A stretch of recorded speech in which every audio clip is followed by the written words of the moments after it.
اور کل انہوں نے کہہ دیا تھا نا، میں ڈھول پر ناچنے کے لیے عمران خان نے مجھے خیبر پختونخوا کی صدارت نہیں دی۔ جنید اکبر صاحب کیا کہتے ہیں، انہوں نے کہا آج یہاں آنے کا جو مقصد ہے نا پشاور میں میرا، 8 فروری کو ثوابی میں احتجاجی جلسے سے متعلق تیاریوں کی حکمت عملی بنانے کا ہے۔ ثوابی کے اجلاس کے پی کا سب سے بڑا اجلاس ہوگا، جنید اکبر صاحب کہتے ہیں۔ انہوں نے کہا وزیر داخلہ جس طرح باتیں کرتے ہیں ان کو شرم آنی چاہیے، ہمارے ورکرز کے ساتھ جو کیا گیا وہ بہت بڑی ریاستی دہشت گردی تھی۔ انہوں نے کہا اس دفعہ امید ہے کہ کسی بھی احتجاج میں ہم پر گولیاں بھی چلیں گی، یعنی پاکستان تحریک انصاف اب گولیوں کے ساتھ آ رہی ہے، کیونکہ پہلے یہ کہا گیا تھا کہ کیوں مذاکرات کی ٹیبل پر بیٹھ گئے ہیں پاکستان تحریک انصاف والے، کیسے ایک دم ہو گیا سیاسی قوتوں کے ساتھ بیٹھ گئے ہیں۔ تو کیا خوب جملہ بولا تھا شیخ وقاص اکرم صاحب نے، کہا اس لیے بیٹھے ہیں کہ 26 نومبر ہو گیا، ہمیں یہ نہیں پتا تھا کہ ہمارے نہتے لوگوں پر وہ ٹیئر گیس تو سمجھ آتی ہے، واٹر شیلنگ سمجھ آتی ہے، واٹر کین سمجھ میں آتی ہے، یہ گولی والی بات ہماری سمجھ میں نہیں آ رہی تھی، ہمیں نہیں پتا تھا کہ ہمیں گولیاں مار دیں گے، اسی لیے ہم نے کہا بھائی یہ تو لحاظ ہی کسی چیز کا نہیں ہے۔ تو جنید اکبر صاحب کہتے ہیں اس دفعہ امید ہے کہ کسی بھی احتجاج میں ہم پر گولیاں بھی چلیں گی۔ محسن نقوی صاحب تسی سانو دھمکیاں نہ دیو، ہمیں سب پتا ہے آپ نے ہمارے ساتھ کیا کر رہا ہے، اور ہم اس تیاری کے ساتھ آئیں گے۔ ثوابی احتجاج سے متعلق وزیر اعلیٰ سے الگ میں ملاقات کروں گا، جنید اکبر صاحب کہتے ہیں۔ آج اجلاس میں وزیر اعلیٰ کو ہم نے مدعو نہیں کیا، وزیر اعلیٰ کو اس لیے مدعو نہیں کیا کیونکہ ان کے پاس پہلے سے بہت زیادہ ذمہ داری ہے، کہ وزیر اعلیٰ ادھر ایڈمنسٹریٹو اجلاس ایک علیحدہ انہوں نے بلایا ہوا ہے جی، وہ اس کی صدارت کر رہے ہیں اس وقت۔ انہوں نے کہا ہماری قیادت پہلے اداروں سے رابطے میں تھی، جنید اکبر صاحب نے کہا ہماری قیادت پہلے اداروں سے رابطے میں تھی، وہ جو جہاز کے ذریعے یا آدھی رات کو یا اتوار کے روز جو کھلوائے جاتے تھے نا اڈیالہ جیل، اس سے متعلق وہ بتا رہے ہیں۔ بیرسٹر گوہر کی، بیرسٹر سیف کی، الیمین گنڈا پور کی ملاقاتوں سے متعلق وہ بتا رہے ہیں۔ انہوں نے کہا ہماری قیادت پہلے اداروں سے رابطے میں تھی، اور رابطے پی ٹی آئی کی یہ مرضی سے تھے، کہ ہماری مرضی تھی تو یہ رابطے تھے۔ کابینہ میں تبدیلی کے حوالے سے نے کہا اس کی ذمہ داری صرف اور صرف وزیر اعلیٰ کی ہے، لیکن اب معاملات بالکل بدل چکے ہیں۔ انہوں نے صحیح کہا ہے، ہم ڈول پر ناچنے کے لیے نہیں، اس باری گولی کا بھی پتہ ہے، وہ یہ کہتے ہوئے نظر آ رہے ہیں۔ ادھر وکلاء نے 26ویں آئینی ترمیم کے خلاف جی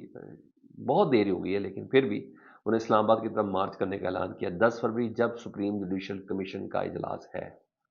جب 8 نئے جج سپریم کورٹ میں لائے جانے ہیں، اس وقت انہوں نے کہا ہم اسلام آباد پہنچیں گے، اور 10 فروری سپریم جوڈیشل کے اجلاس کو چیلنج بھی کر دیا گیا ہے، اور 26ویں آئینی ترمیم کے فیصلے آنے سے پہلے، یعنی یہ جو درخواستیں 26ویں آئینی ترمیم کا آئینی بینچ میں لگی ہوئی ہیں نا، اس کا فیصلہ آنے سے پہلے 8 نئے جج تعینات نہ کیے جائیں۔ وکیل ہیں کراچی کے صلاح الدین صاحب، انہوں نے درخواست فائل کی ہے۔ انہوں نے کہا نئے ججز کا مطلب ہے کورٹ پیکنگ، اور یہ ہم نہیں ہونے دیں گے۔ 10 فروری سے پہلے پہلے سپریم کورٹ میں جو درخواست دی ہے اس کو سماعت کے لیے لگایا جائے، یہ چیز ہے جی۔ انہوں نے کہا جی پہلے اس کو لگائیں۔ ادھر سر 8 وہ جو ججز تھے ان سے متعلق یہ خبریں ہیں، وہ جو 5 ججز ملے ہیں، اور کہا جا رہا ہے کہ سپریم کورٹ کے بھی کچھ ججز میں شامل ہو سکتے، خبریں ہیں، میں نے کہا ویسے تو، مگر میں اپنا انپٹ دے دوں کہ وہ استعفیٰ دے سکتے ہیں احتجاج کے سر، ان کو کوئی فرق نہیں پڑنا۔ انہوں نے جو کر دیا مظاہر علی اکبر نقوی صاحب کے ساتھ، جب جسٹس اعجاز الحسن صاحب کے ساتھ، اور اس سے پہلے جو کر دیا، انہوں نے کہا نہیں، یہ میرا مشورہ نہیں ہوگا کہ کبھی یہ لوگ استعفے دیں۔ اور مجھے آج بھی یاد ہے کہ میں اسمبلی سے بھی استعفے دینے کے حق میں نہیں تھا، پاکستان تحریک کے ساتھ کھڑے ہو کے ذرا مزہ آتا نا، یہ سمجھے کہ پاکستان اتنی پولیٹیکل ایتھکس اور جمہوریہ اقتدار کے ساتھ پنپ رہا ہے کہ جب ہم استعفیٰ دیں گے تو ساری اسمبلیاں تحلیل ہو جائیں گی، لو پھر جو ہماری زندگی پہ مسلط ہوئے کام، وہ میں پتہ ہے سم ٹائم ہوتی ہے مس کیلکولیشن۔ تو یہاں بھی یہ خبریں تو ہیں، افواہیں تو ہیں، لیکن مجھے ایسا لگتا ہے کہ منصور علی شاہ صاحب کی طرح ڈٹ کے کھڑا ہونا ہے،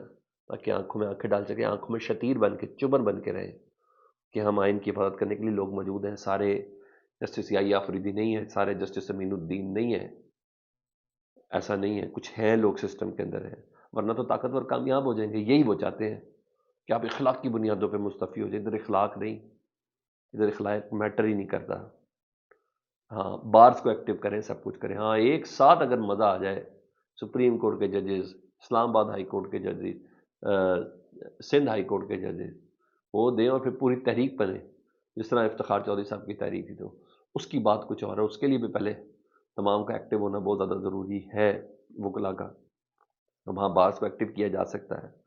اور ورنہ وہ کیا خوبصورت ٹرم استعمال کیا، سقوط عدلیہ تو ہو گیا، جی ہاں، ایسا ہی ہے۔ اور اسلام آباد ہائی کورٹ بار نے آج اجلاس بلایا ڈفرینٹ بارس کو بلا کے 26ویں آئینی ترمیم کے اوپر۔ تو یہ چیزیں، ہاں جسٹس یحییٰ افریدی صاحب کا کردار ہمیشہ یاد رہے گا، وہ مکمل طور پر ایگزیکٹو کی سائڈ پر ہے جی، انہیں نہیں پتا عدلیہ ججز ساتھی ججز کیا کیا نہیں ہے، وہ جو ان کو کہا جا رہا ہے بالکل آصف علی زرداری صاحب کی طرح دستخط کر دو تو کر دیتے ہیں، وعدے بڑے ہیں۔ اب مجھے نہیں پتا جسٹس یحییٰ افریدی صاحب نے چیف جسٹس سے اوپر کدھر جانا ہے، I don't know, I don't know, لیکن بہرحال یہاں ساری بات ہے، کچھ نہ کچھ چیزیں تو ہوں گی۔ ہاں، 5 ججز کے نا استعفے سے، یعنی بابر ستار صاحب ہوں، محسن اختر کیانی صاحب ہوں، سردار اسحاق صاحب ہوں، سمن رفت ہوں، ان سے نہیں بات بنی، خدا کے لیے ایسی بیوقوفی بالکل نہ کیجیے گا۔ ہاں عرفان صدیقی صاحب کہتے ہیں کہ پیکا ایکٹ تو تبدیل بھی ہو سکتا ہے، اس میں ایسی کون سی بات ہے، تھوڑا مشاورت ہو جاتی تو بہتر تھا۔ ایکٹ بننے کے بعد سپریم کورٹ، ہائی اور سپریم کورٹ، قومی اسمبلی سے، سینٹ سے دستخط کروا کے، گزٹ نوٹیفیکیشن کروا کے آپ کہتے ہیں اس عمر میں یار عرفان صدیقی صاحب آپ دھوکے دے رہے ہیں، آپ دھوکے دینے کی کوشش کر رہے ہیں، نہیں ایسے تھوڑی بات ہونی ہے، ایسے بات نہیں ہونی، یہاں قطعاً ایسے بات نہیں ہونی۔ ہاں آج کچھ ملاقاتیں ہوئی ہیں، اور اس میں وزیر اعلیٰ وزیر داخلہ محسن نقوی صاحب کی اسپیکر قومی اسمبلی ایاز صادق صاحب سے ملاقات ہوئی ہے جی،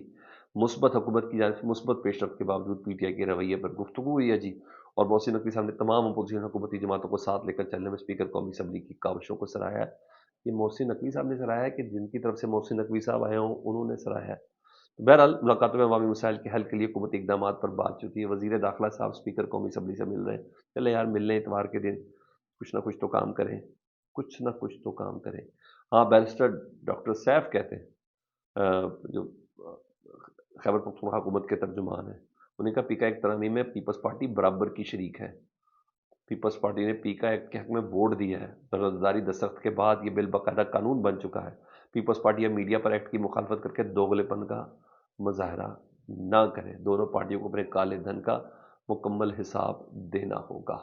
یہ چلا سر، فیڈ بیک سے متعلق ضرور آگاہ کریں، اپنا بہت خیال رکھیں، اللہم صلی علی محمد و آل محمد۔